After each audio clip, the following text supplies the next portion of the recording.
Hello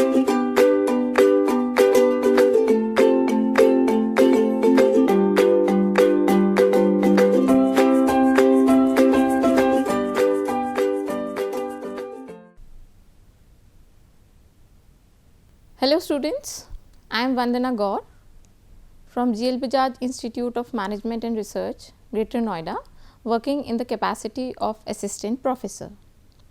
So, in the previous lecture, we have gone through the introduction of personality, that what do we understand by personality and what are the major determinant factors which determine the personality of an individual. There are various traits of an individual which basically help in identifying the personality of an individual. Now, moving forward in that topic, today we will have a session on main type of models, personality models basically, which help us to identify that like why a personality of an individual is like this, like what are the factors which form a part of an individual personality, why do people behave in a different manner, or what are the major personality traits which form the part of an individual's personality. So, in that the first model which we will discuss today is the Big 5 personality model. Why do we say it as a Big 5 personality model? Because this personality model, it basically represents a cluster of personality traits which are organized into 5 dimensions. Like the researchers, they have studied a lot of personality traits, a number of personality traits, and after studying all those personality traits, these personality traits have been merged or identified into 5 dimensions. Big 5 model states that every individual has specific personality traits, and these are the traits basically which drive that individual's personality, and because of which that individual represents a cluster of thoughts, feelings and behavior, and they help in identifying, understanding and differentiating between the individual's personality. So, let us understand that what are these 5 models, and these 5 characteristics or these 5 personality dimensions, and these are the dimensions basically which tells that why there is a variation between the behaviors and the personality of an individual. So, these 5 are extraversion, agreeableness, conscientiousness, neuroticism and openness to experience. Now, this is also known as the ocean model. So, let us start with the first dimension, that is extraversion. Sometimes it is also known as extroversion also. Now, we are all aware about 2 personality types, that mainly there are introverts and the extroverts. So, extraversion is a person who is an extrovert. Extraversion is defined as an individual whose personality is or representing a social part of himself or herself. A person who is extrovert, he is more sociable, more gregarious and assertive. Individuals who possess an extrovert personality, they like talking to peoples. They like going to social gatherings. They are the life of the parties. In short, these extroverts people, they get their energy from the people, from the gatherings, from the interaction, social interaction. And since these extroverts people, they are more into the people, so they like doing challenging assignments. They like doing the new things because they want to explore the new opportunities as compared to the introverts or introversion people. Introversion people, they are more into themselves. They are more into their thoughts. They are more into their feelings. They don't like talking much to other peoples. They don't like going to the gatherings. So, the first of the dimension which has been identified in the Big 5 model is extraversion. Every individual, as we have already said, that every individual has a different personality trait. Some individuals, they will be highly extroverts, some they will be highly introverts, some will be low on the extraversion, some will be low on the high on the introversion.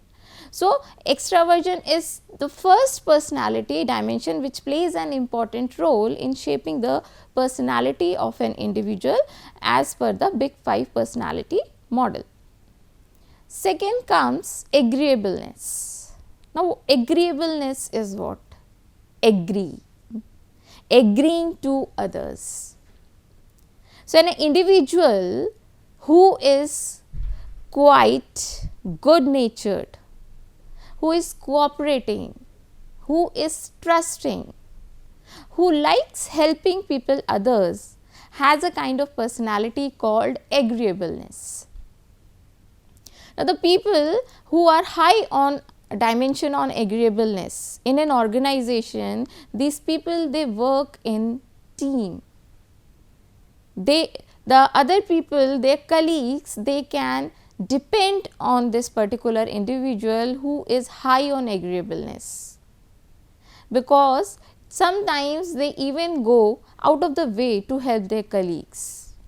In an organization, it is very important that if a cooperative environment or a coordinated environment is required, then the individual who is having this personality dimension, that is agreeableness, then they can contribute high on this particular aspect. Third is conscientiousness. Now, who are conscientiousness people? Like people who are having more of this personality dimension. Now, what is this dimension? This dimension explains that an individual who is very much responsible, dependable, persistent and organized. Like the people who are having this kind of personality, that is conscientiousness, they are very much focused on their work, because they like keeping work on place. They are very well organized. They don't like distractions. They like doing work on time. They like everything be on place. So, the individuals high on this personality dimension are focused, organized and very much reliable. Like the leaders or the bosses, they can always rely on these kind of persons who are high on this personality dimension. Whereas, the people who are low on this dimension, that is low conscientiousness, they are easily distracted, disorganized and unreliable. So, like in an organization, three dimensions we have discussed. In an organization, it is like every kind of people are required which are of different personality trait, because some people are good at some level, some people are good at some level. It depends on the kind of work or the nature of work which has to be done by these individuals. So, the people who are highly conscientious in nature, these people are good at work where a same pattern of work is required and where the work is required to be done on time. So, there these people are quite successful. Next personality dimension is neuroticism. Now, what is this? It is also known as emotional stability. Emotional stability means what? Like people who are who have the emotions. Every individual has an emotion, but some individuals, they are not very much stable while expressing their emotions. An individual who is high on emotional stability, that means if any event occurs in the external environment of an individual and that individual reacts very fast, like they cannot handle those changes. So, that means those people are low on emotional stability, low neuroticism. and those who are high on this aspect, that is high neuroticism, then these people, they can represent themselves in a much more stable way as compared to the individuals who are not who are easily affected by the emotions. So, this is a personality dimension which taps a person's ability to withstand the situations, to withstand the stress, because in an organization, whenever any individual works, he or she has to face certain kind of situation. A sort of stress is always there. How to deal with that stress? Can everyone deal with this stress? No, it is not possible, because every individual is having a different personality trait. So, the individuals who have a feeling of insecurity, who are anxious, who are self-conscious, who are depressed, who are temperamental, these people, they are low neuroticism people. If an individual is easily affected by the environment, if an individual is easily affected by the situations which is prevailing around him, then he cannot work in an organization in a much more efficient way. So, the people with low neuroticism are poised, secure, positive and calm. That is, they represent themselves in a much better way as compared to the people who are on the verge of high neuroticism. So, in an organization, to work in a corporate world, to work in an environment where there is high stress, high competitive world, it is very important that the people, they should be stable on the emotions part. That means they have a low emotion stability. They should be able to represent themselves, they should be able to hide their emotions and focus on their work. So, the last personality dimension under the Big 5 model is openness to experience. Now, openness to experience is what? We are not saying only openness, because if we say only openness, then it will have a different meaning. Under the Big 5 personality model, this dimension is openness to an experience, to new things, to experience new things, to take the challenging assignments. So, an individual who is on this part of personality dimension, that is high on the openness to experience, that is, who wants to experience new things, who is curious to take new tasks, who want to do innovative things, more of creativity. These people, they are high on this personality dimension.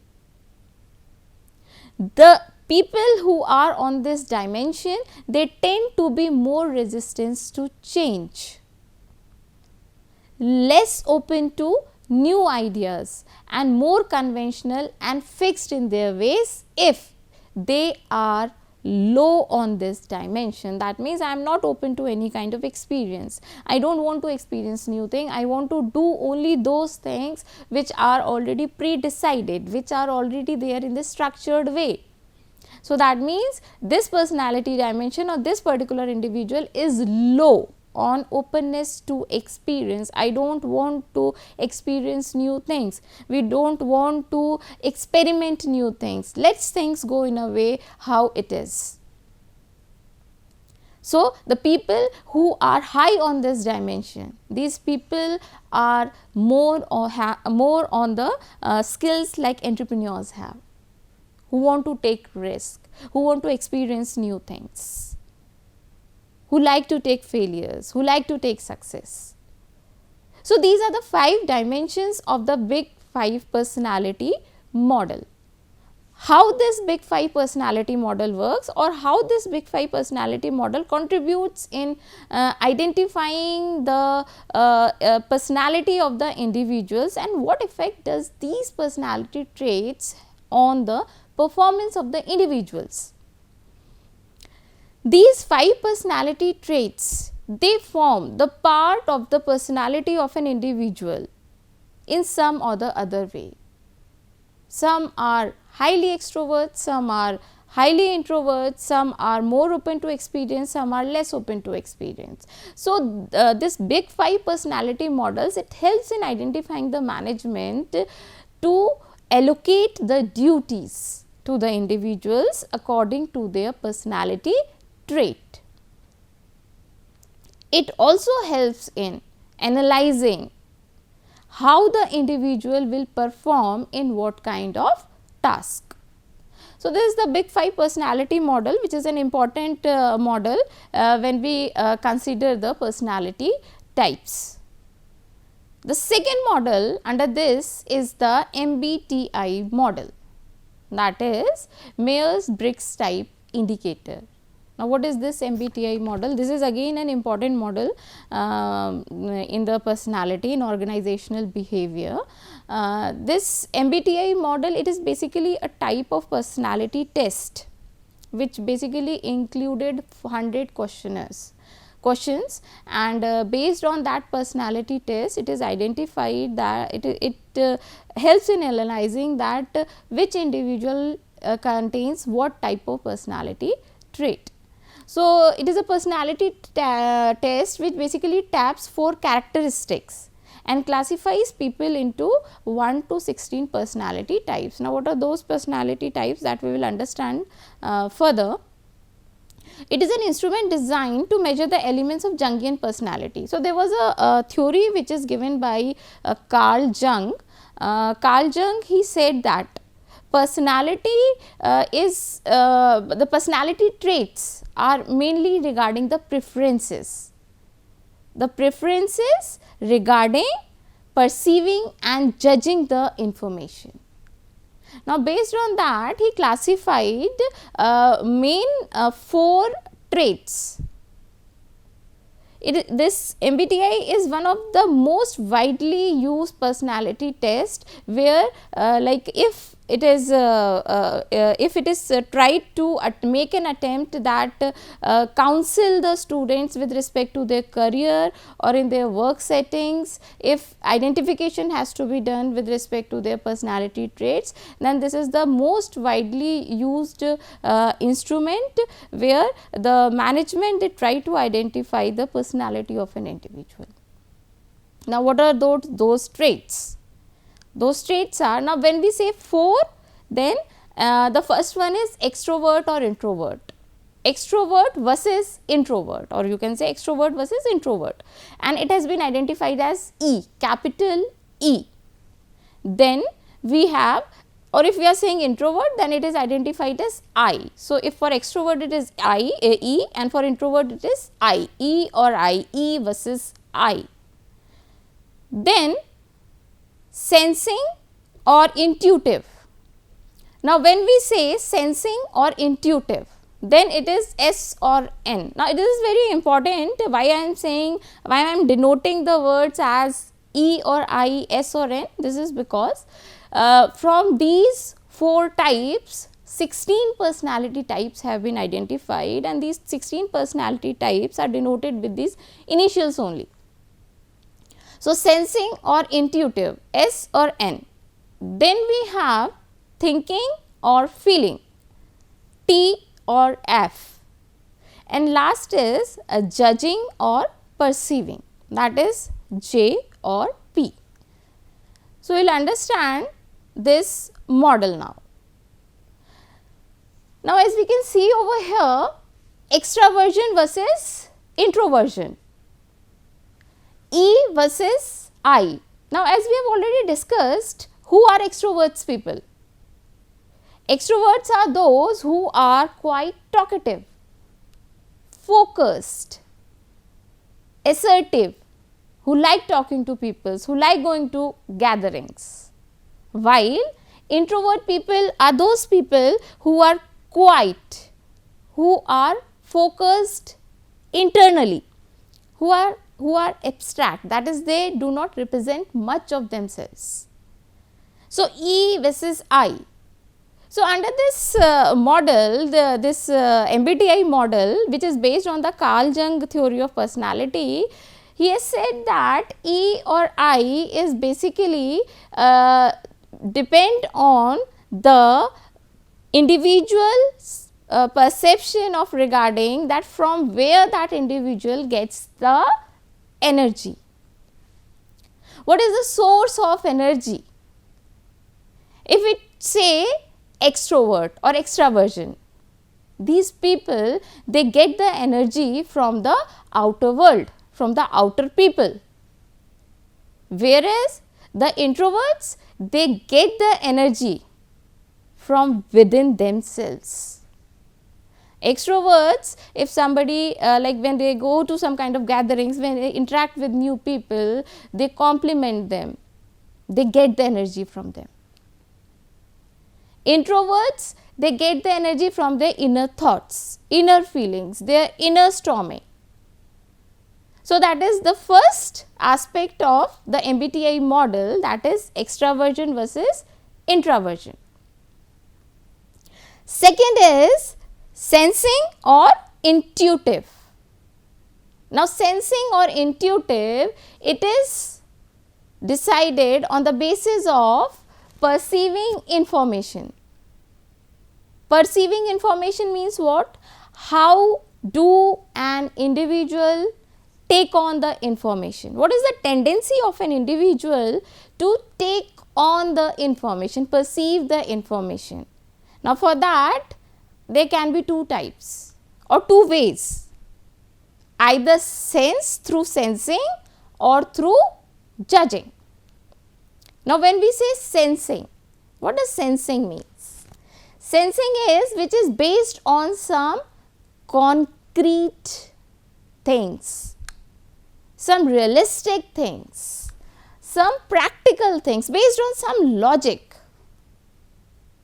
for which the individual can reason, whereas intuitive is depending on perceiving the information mainly based on the assumptions. Imaginative, future focused and abstract. The individuals who are more on the intuitive side, that is, who perceive the information based on their intuitions, they are more into the imaginative world, they are more into the dreamy world. So, this kind of aspect is mainly based on how these individuals, they perceive the information. The third is thinking or feeling, that is T or F, and on what basis it is decided? Making decisions. How an individual takes the decision. What is the tendency of the individual when it comes with respect to the decisions? Whether the individual takes the decision through thinking or through the feeling. Now, when we say thinking, more of thinking, thinking means based on certain facts, based on logics, based on certain objectives, after analyzing whole of the situation, taking into consideration every aspect, and then the decision is taken. So, that is thinking. But if an individual is taking the decision based on his or her feelings, that is F in the MBTI model, then he or she is more empathetic in nature, more caring. That individual is highly emotional. So, when that individual has to take the decision, that decision will be more driven by the feelings rather than the facts and the figures. So, that is the another aspect. Last aspect of the MBTI model is judging or perceiving. Now, judging and perceiving, it is based on orienting to the external world. Now, the people who are more on this particular side, that is judging, they are highly organized, they like orderly things, they work in a structured way, they do not like distractions. Whatever decisions these people take, like the people who are having this personality trait, that is judging, or those who are high on this aspect, that is judging, they like everything to be done in a very orderly way. They like to follow the rules and regulations. They do not like any distractions. Whereas, the people who are more on the perceiving side, they perceive the things, what is happening in the external world, their environment, and according to that they change the things. The people who are more on the judging side, they do not want to change anything. They are very much rigid. They are not flexible. Whereas, the people who are more on the perceiving side, they are flexible, adaptable, spontaneous. They change according to the situations. If the things are going in a much more haphazard way, then they change very fast. So, these are the 4 personality traits which have been identified in the MBTI model, and as we have said earlier, that based on these 4 personality traits, 16 personality types have been identified, or we can say that the people who are having a combination of these 4 traits, I or N, F or J, T or F. So, based on that, under MBTI model, the 16 personality types have been identified. Now, if we say ISTJ, so ISTJ is the combination of the people who are introverts, sensing, thinking and judging. So, that means an individual who is having this kind of personality type, or these traits, who is having a combination of these personality traits, that individual is of the type that doing what should be done, what is required to be done, focused on the work. ISFJ, that means here the thinking is not there, the individual is more on the feeling side, that is taking the decisions based on the emotions. Again, what should be done, but more on the emotion side, whereas in ISTJ it is more on the thinking side. So, likewise there are 16 personality types, INFJ, then INTJ, ISTP, ISFP, INFJ. So, all these 16 personality types, they are a combination of the 4 we have discussed, that is introverts and extroverts, sensing, intuitive, thinking, feeling and judging or perceiving. This MBTI model, it helps in identifying the different type of personality that individual possess in an organization. It helps in identifying, as we have said, that is a personality test. It is a questionnaire which is basically consists of 100 questions. So, with this particular questionnaire, the management, they are able to identify that which individual is having what kind of trait, and according to that it helps the management very much in allocating the work duties to the individuals according to their personality types. So, these were the 2 personality models, main 2 personality models which are highly considered while identifying the individual of the individual's personalities, the employees' personality who are working in the organization, and analyzing their job performance, allocating the duties according to their personality types. So, that is all in this particular session. Thank you, students.